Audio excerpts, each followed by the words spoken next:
This also makes me think of the language, right, which has changed. I'm sure you have also come across there's a lot of old parliament footage that is circulating on the internet where we can see old MPs talking in certain ways that we no longer see. But yeah, of course, I mean, with this I would like to invite your closing comments on what can we as concerned citizens do for this.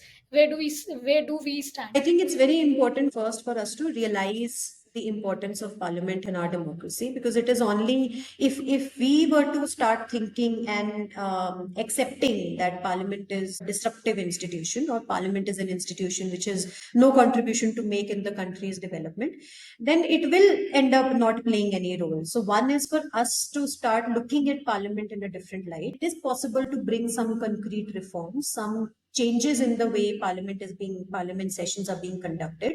And these are not reforms which I am just bringing out of thin air. There have been several experts. A lot of these debates, for instance, happened in the Constituent Assembly as well.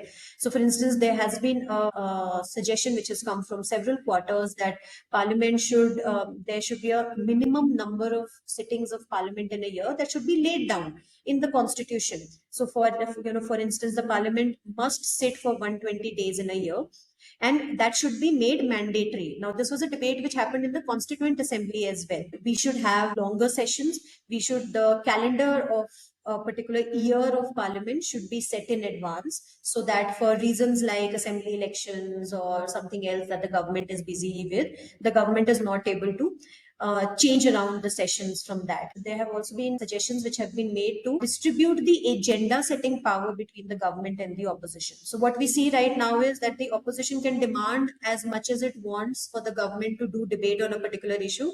But if the government is not willing to do it, the debate will not happen. And then the only thing left for the opposition to do is to protest and to disrupt. So what has been suggested is, and this is a suggestion that has also come from the National Commission to review the working of the Constitution, which was set up by the Vajpayee government in the year 2000, I think. So that also says, and this is a practice that has been followed in other democracies as well, which is a practice of setting opposition days. So one day in a week, which is for the opposition to set the agenda. So the rest of the days, the government sets the agenda. The government decides which bills it wants to discuss, etc.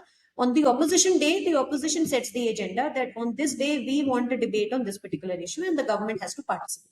So if you distribute agenda setting powers between the government and the opposition, neither side will have an excuse to protest, and have an excuse to avoid having a discussion on a particular issue.